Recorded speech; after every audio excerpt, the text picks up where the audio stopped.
Good evening students. आज हम बात कर रहे हैं एक दूसरे मेंबर की कॉनिन, जिसके स्ट्रक्चर जिसके अंदर एक मैं कह दूँ कि एक ये एन नाइट्रोसोटो डेरिवेटिव है,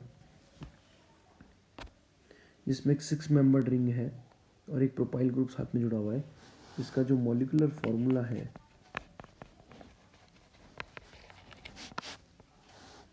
वो है C8H17N। The formation of N-nitroso derivative with nitrous acid and the formation of quaternary ammonium salt with two equivalent methyl iodide indicates that a presence of secondary amino group। मतलब जब मैं इस NH group की reaction 2 methyl aided group से करवाएंगे तो क्वाटरनी ammonium salt बनेगा। तो ये जो होपमोन एग्जॉस्टिव मिथाइलेशन होता है वो इसी चीज़ को इंडिकेट करता है कि वो कितने मिथाइल आइडाइड मॉलिक्यूल है उनसे रिएक्शन करता है। जितने ज़्यादा से रिएक्शन करता है उससे उसका 1 डिग्री 2 डिग्री 3 डिग्री डिसाइड होता है। When coniine is distilled with zinc dust it yield conyrine which on further oxidise with KMnO4 yield pyridine 2 carboxylic acid. And मतलब क्या है, देखो मैं रिएक्शन बताता हूँ कि जो कॉनिन है जिंक डस्ट की प्रेजेंस में इसको जब ऑक्सीडाइज करते हैं तो एक इंटरमीडिएट बनता है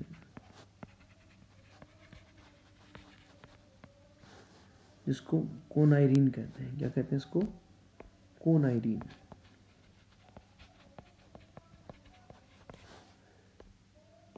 कोनाइरिन कहते हैं। उसका फर्दर अगर ऑक्सीडेशन किया जाए, इसका जब फर्दर ऑक्सीडेशन करते हैं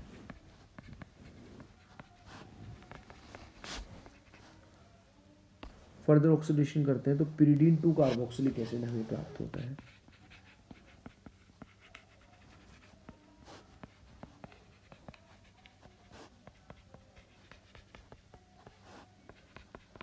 pyridine 2 कार्बोक्सिलिक एसिड, उसके स्ट्रक्चर pyridine ये हो गया,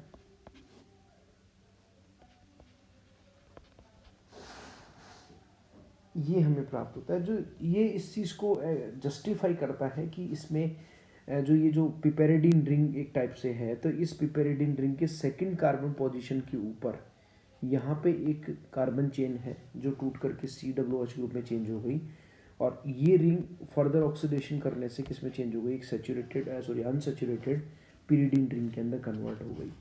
तो इससे हमें ये जस्टिफाइड होता है कि इसके अंदर, क्योंकि इनमें सब में क्या करना होता है कि अपने को जस्टिफाइड करना होता है कि इसके अंदर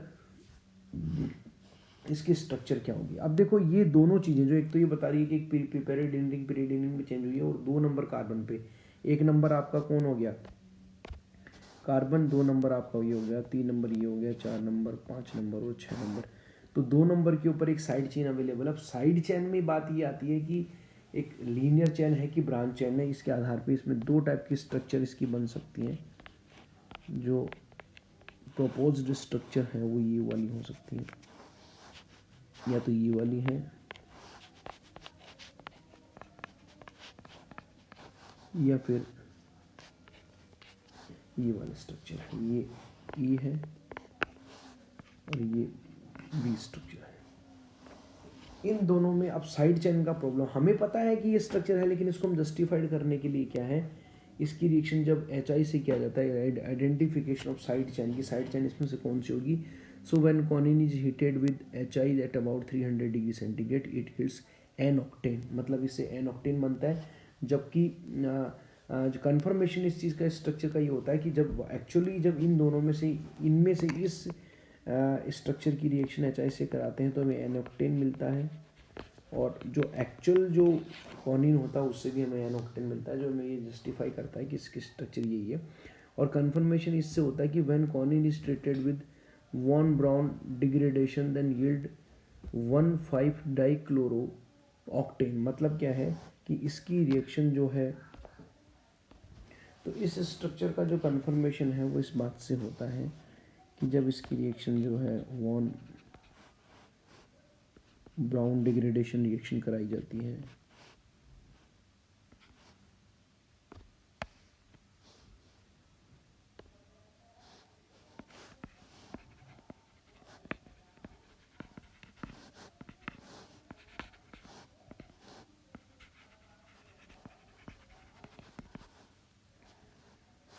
तो ये अपने को जो है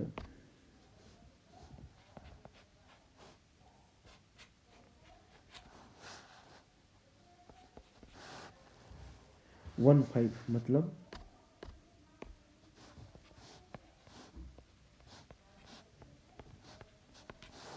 1,5 डाइक्लोरो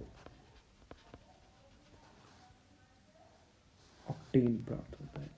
तो इससे भी इस चीज़ का जस्टिफिकेशन होता है कि इसमें एक लीनियर चेन अवेलेबल है जो साइड चेन को रिजेक्ट करता है, जिससे हमें ये क्लियर होता है कि इसके अंदर मतलब साइड चेन जो है वो इसकी वो लीनियर है।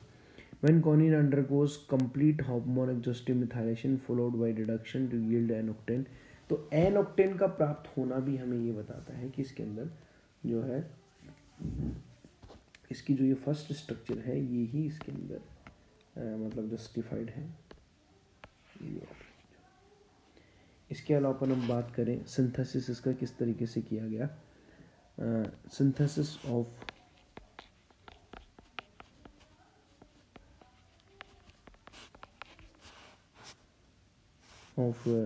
कॉनिन,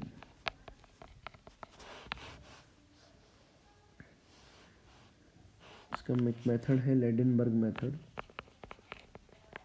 इसके सारे नोट्स जो हैं मैं आपको अवेलेबल करा दूंगा।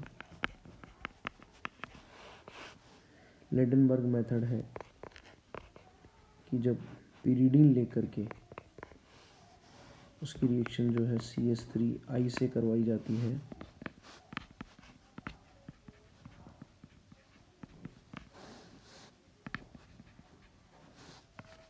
तो ये इसके अंदर मतलब नाइट्रोजन के ऊपर जो है लोन पेयर दे करके एक सिंपल सब्स्टिट्यूशन रिएक्शन यहाँ पे हो रही है जो रीअरेंज हो जाता है सेकंड नंबर पोजीशन के ऊपर इस तरीके से। और जब इसकी रिएक्शन OH माइनस से कराई जाती है तो वही, क्योंकि ये यहाँ पे जो CH3 है ना, ये क्या काम कर रहा है यहाँ पे, एक बहुत अच्छा न्यूक्लियोफाइल बन सकता है। क्या बन सकता है, इसको मैं अगर इधर दिखाऊँ तो इस तरीके से एक बहुत ही बढ़िया न्यूक्लियोफाइल है, क्योंकि ये पिरीडीन रिंग उसके लिए एक इलेक्ट्रॉन विड्रॉइंग ग्रुप की तरह काम करती है, क्योंकि ये यहाँ पे जस्टिफाइड हो रहा है ना इस तरीके से, इसलिए ये बहुत अच्छा न्यूक्लियोफाइल है। इसकी रिएक्शन CH3CHO से कराई जाए तो ये आराम से न्यूक्लियोफाइल यहाँ पे अटैक करेगा और ये यहाँ चला जाएगा। इसका मतलब क्या प्रोडक्ट बन जाएगा,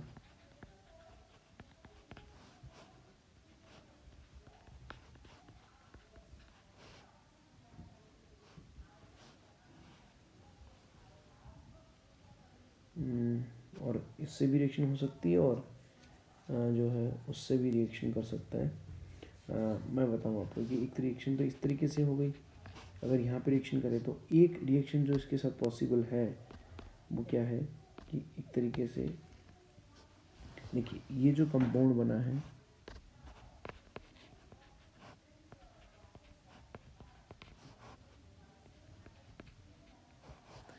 इसको दोबारा से बना लेता है CH3, ये जो है इस तरीके से रीअरेंज हो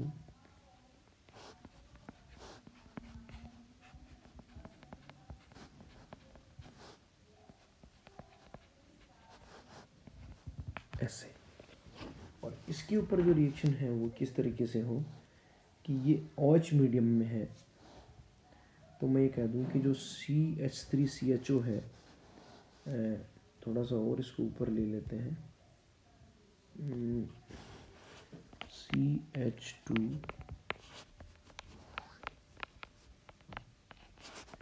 ये बेसिक मीडियम में OH प्लस को ले लेगा तो बन जाएगा CH2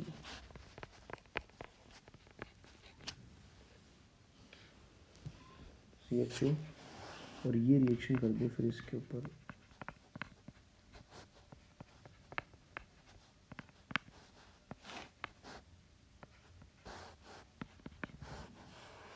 ये प्रोडक्ट आपका बन जाए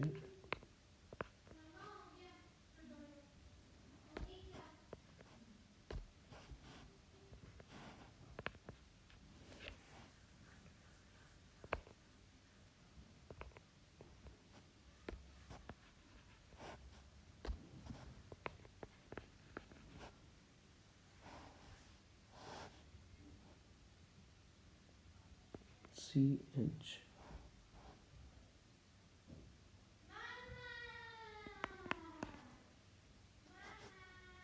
इस तरीके से इसमें एक तरीके से ये मतलब एडिशन और एलिमिनेशन टाइप की रिएक्शन हुई, एस्ट्रो निकल गया, ये बन गया। और फिर इसके बाद में फर्दर इसका अगर ऑक्सीडेशन करा दें, इसका फर्दर ऑक्सीडेशन कराएंगे तो फिर ये अब डबल बॉन्ड है वो सैचुरेटेड हो जाएगा और ये जो कंपाउंड है वो आपका किस में कन्वर्ट हो जाएगा, कॉर्निन के अंदर। तो इस तरीके से सिंथेसिस कर सकते हैं। बाकी इसके नोट्स वगैरह जो है वो मैं आपको ग्रुप पे शेयर कर दूँगा।